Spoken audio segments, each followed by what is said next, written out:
Conclusion to Part 1. Now the serpent was more shrewd than any other beast of the field which the Lord God had made. He said to the woman, Has God really said you must not eat from any tree of the garden? Genesis 3 verse 1. You have read more pages on epistemology in this book than you are likely ever to read again in any academic study, unless you decide to study philosophy. What I have done here is simply not done, and has never been done in the history of economic thought. I am unaware of another book in any academic discipline other than philosophy that begins with such a detailed presentation of the underlying presuppositions of the field. Silence prevails. There is a reason for this silence. Academia has been humanistic ever since the days of classical Greek philosophy. It has rested on an unstated presupposition. The autonomous mind of man has both the authority and the ability to interpret the world correctly apart from any appeal to the supernatural. This is the meaning of autonomy. Humanists have long waged an intellectual war against supernaturalism in general and biblical religion in particular. This has been going on ever since the serpent asked Satan's rhetorical question, Has God really said? The correct answer is this: God has clearly said. Part 1 is a survey of epistemology. What can man know and how can he know it? This topic is unfamiliar to most university students. It is unfamiliar to most university professors. It has never been a popular topic. My objective for Part 1 was to help prepare you for a lifelong intellectual battle. Humanists dismiss Christianity as wrong. Theologically, morally, and epistemologically. They dismiss the Bible as a book of myths. Modern institutional education is based on this premise. The Bible is not an intellectually binding source of intellectual authority. Part 1 is a short survey of the problems facing humanists in explaining the intellectual system that they use to dismiss Christianity. I want you to understand that the self-confidence of the humanist is not based on a coherent explanation of how men can reason apart from 1, relying on the God of the Bible to provide coherence, providence, and 2, relying on the Bible to provide guidelines for ethics and a correct understanding of historical causation, which is ethics-based. Humanism is grounded mainly on the dualist philosophy of Immanuel Kant, trapped in between his irrational noumenal realm of powerless freedom and his scientific phenomenal realm of unbreakable mechanical causation, each of which is created by the mind of autonomous man. Part A. Kant's legacy. Kant offered no scientific or logical way to explain how the mind of man gains access to the external world's laws of causation. It does, obviously, but Kant could not explain why or how. He did not believe that these laws exist independently of the mind of man. Michele Massimi, an expert on Kant, wrote Kant and the Laws of Nature for Oxford Bibliographies in 2016. His view is representative of most experts in Kant's thought, and I quote, When it comes to theoretical philosophy, and in particular to Kant's philosophy of nature, which is our topic, the main question is how it is possible for us to come to know nature as ordered and lawful. Where does the lawfulness of nature come from? In his critique of pure reason and the Prolegomena, Kant held to the view that our faculty of understanding is the primary source of nature's lawfulness because the a priori categories of the understanding prescribe laws to nature. That is, they play the role of constitutive a priori principles for our experience of nature, unquote. Yes, you read that correctly. Strip out the academic jargon, constitutive a priori principles, and the paragraph really is as nutty as it sounds. Massimi is arguing that Kant believed that man's mind, whose exactly? Imputes coherence to nature. Man's mental categories are the only source of nature's coherence as far as we can ever know. Let me boil this down in 3 words. Man is God. Man's subjective imputation of coherence to nature is definitive and binding on nature. Whether the universe is inherently coherent or not, a question that Kant dismissed as unanswerable, man's subjective imputation provides order to the universe. Kant's lengthy and highly detailed arguments for this bizarre conclusion do not bother Kantian philosophers. They would they would bother anyone with a trace of common sense, assuming that people with common sense would bother to read Kant's two unreadable major books, Critique of Pure Reason 1781 and Critique of Practical Reason 1788, which is as impractical a book as you will ever not read. I assure you, economists have more common sense than to read these books. They have their profession's unreadable journal articles to read, which few do, and write, which even fewer do. The modern intellectual world unknowingly relies on Kant's epistemology, yet almost no scholars, other than trained philosophers, have ever read Kant. They are naive and uninformed about the major epistemological questions Kant raised but failed to answer. They do not answer that the epistemological foundation they stand on is sand. This is not where you stand. Quote, "Therefore, everyone who hears my words and obeys them will be like a wise man who built his house upon a rock.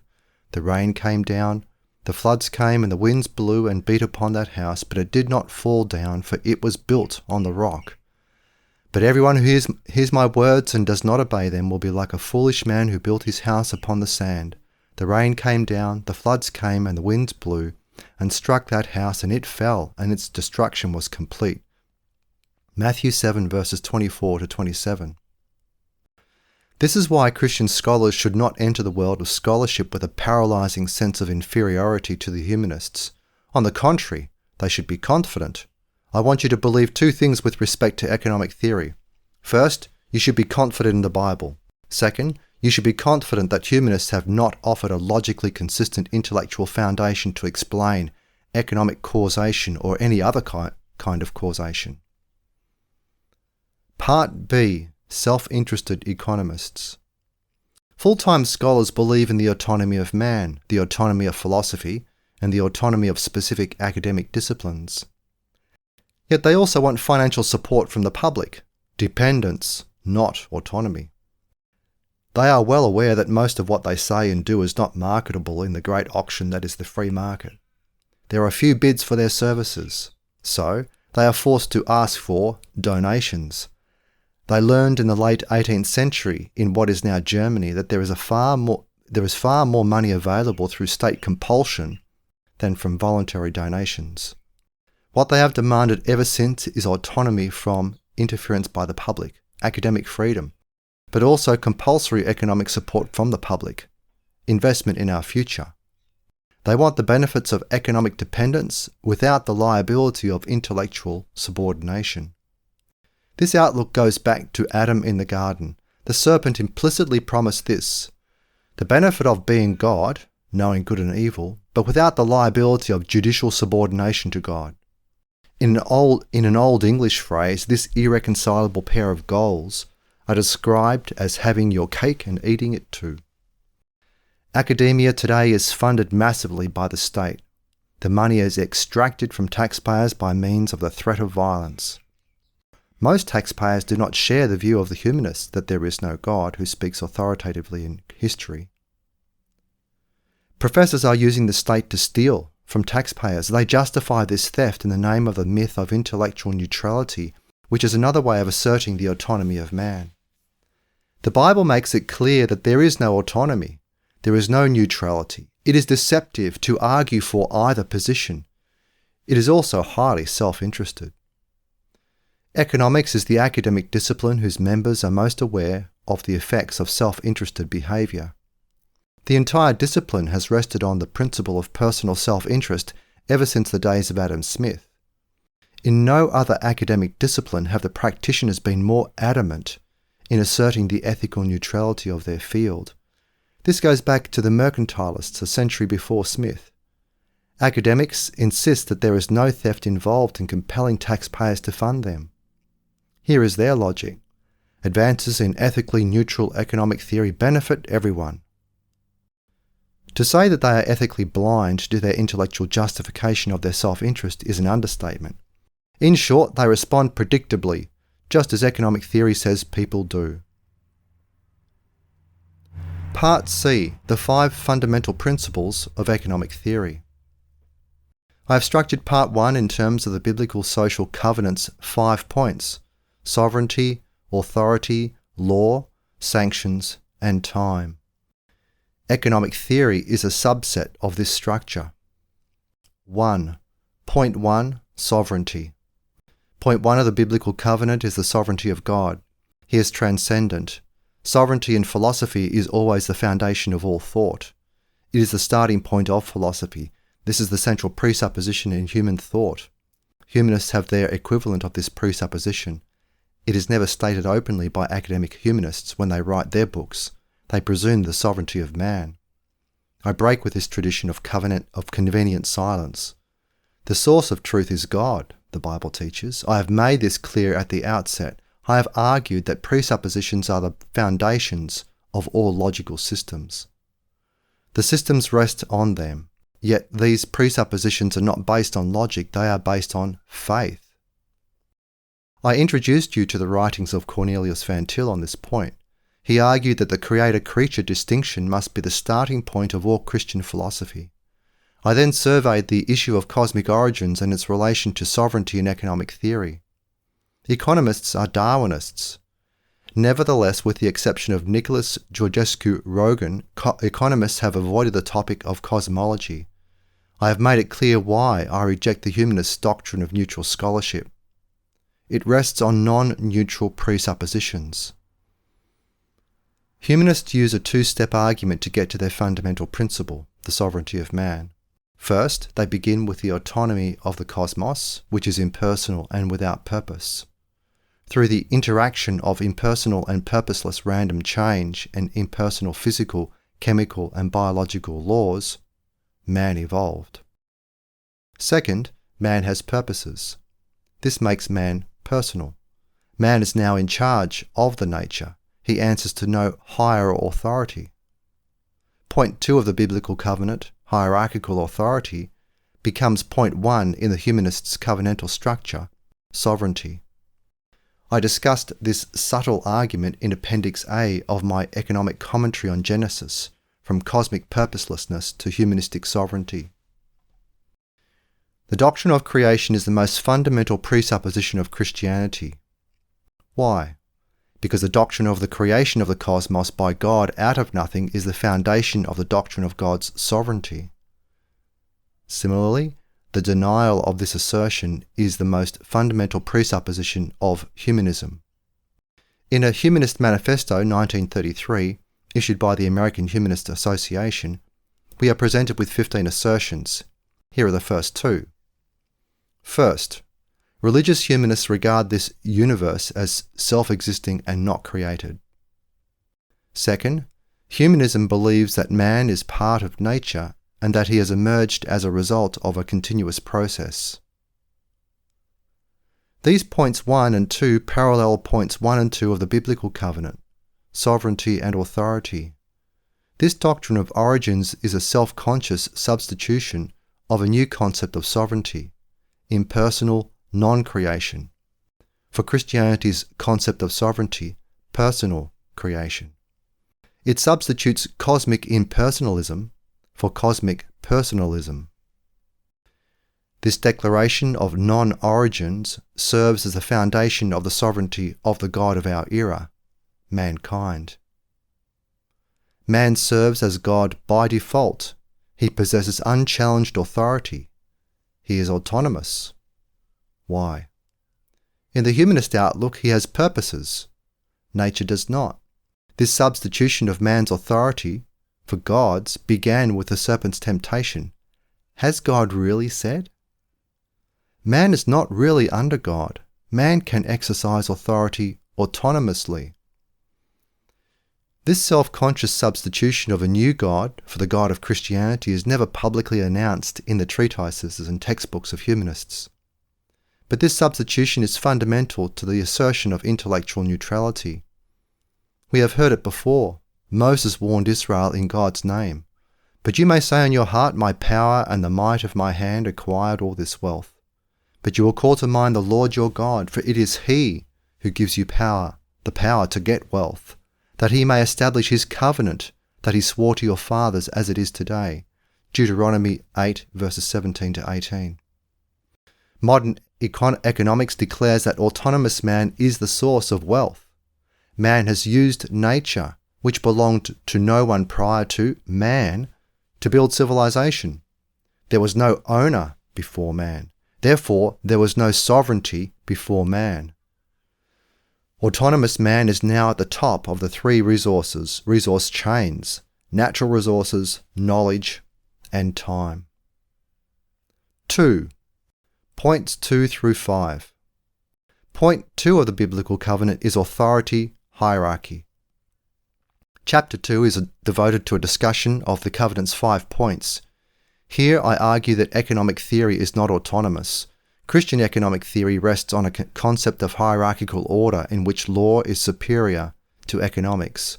I argue that trusteeship, which is a legal concept, is superior to stewardship, which is economic. I present what I regard as the covenantal structure of economics in 4 sets of 5 laws each. In contrast, humanistic economists do not begin with God's covenant, which involves moral and judicial laws. They begin with the doctrine of economic scarcity. This starting point is an implicit announcement of the autonomy of economic science. Christian economics denies such autonomy. Point 3 of the biblical covenant is ethics. Chapter 3 is an assertion of the value-laden nature of economics. This is an inescapable implication of the covenantal structure of economics. Man cannot escape God's economic laws, which are at bottom ethical. Economic causation is at bottom ethical. Leviticus 26, Deuteronomy 28. Humanistic economists have sometimes been forthright in their declaration of the value-free nature of economic theory. All of them assume it. This is a declaration of scientific autonomy. It is basic to all modern science. This declaration goes back to the Greeks. Point 4 of the biblical covenant is sanctions. This is a matter of exercising judgment. Judgment is the application of law to historical circumstances, casuistry. Chapter 4 deals with epistemology. What can man know and how can he know it? Epistemology undergirds the question of methodology in every academic discipline. Few scholars outside of philosophy ever consider epistemology. In every discipline, only a handful bother with methodology, which is a narrow application of epistemology. I argue, following Van Til, that modern epistemology goes back to Kant. The dualisms that plagued Kant, nature, freedom, personality, science, are ignored by his disciples, who are generally unaware of these issues. Kant could not tell us how the cause and effect realm of nature left man free to choose. Man is said to be both outside of nature's impersonal causation, gaining freedom, and also in charge of nature, gaining power. Economists do not concern themselves with the Kantian epistemological foundations of their discipline. They remain mute. Point 5 of the biblical covenant is time. This is the issue of succession over time. In economics, this is the issue of inheritance. I discuss the issue of long-term economic growth in relation to the issue of time. Most economists favour economic growth. This raises the issue of the limits to growth. This in turn raises the issue of time. Human population cannot compound for long on the earth. The compounding process has now raised serious questions regarding resource limitations, especially living space. The steady compounding of digital technology has raised the issue of the falling cost of information, its effect on jobs. All of these growth-related issues point back to cosmic origins. The seemingly endless time frame associated with the humanists' doctrine of the Big Bang is not available if the Bible's account of time is correct. Compound economic growth points to the fulfilling of the dominion covenant and therefore the end of time. The humanistic economist does not consider biblical chronology a looming final judgment. He assumes the existence of eons of time, the cosmic evolutionary time frame. But what becomes of the doctrine of compound economic growth in such a time frame? Either growth must end or else time must end. I argue for the latter. Economists remain silent on this issue, except for a handful of economists who advocate zero growth. Conclusion. My main point in part 1 is this. Humanists have not been forthright in specifying their intellectual starting points, which are based on unproven and unprovable presuppositions. These presuppositions are not based on the rigorous logic that humanists insist is binding on scientists. This is surely the case in economic science. I have used economists as illustrations of a universal trait amongst humanistic academics. They hide their presuppositions from their readers.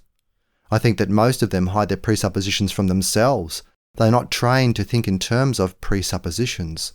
They presume what they need to prove, as self-proclaimed scientists, by means of their supposedly neutral logic. If they were more forthright about specifying their ultimately religious presuppositions, which are not shared by most citizens, they would reveal themselves as special pleaders for humanism.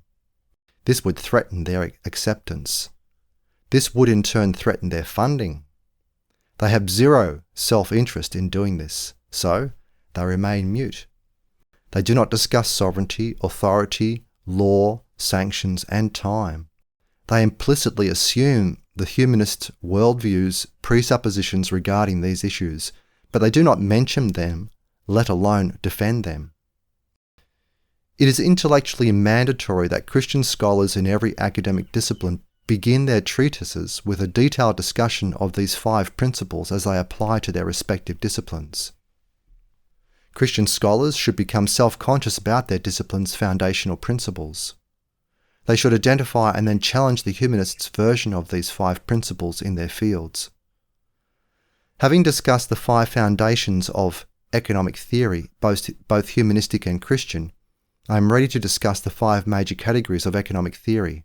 I cover these in Part 2.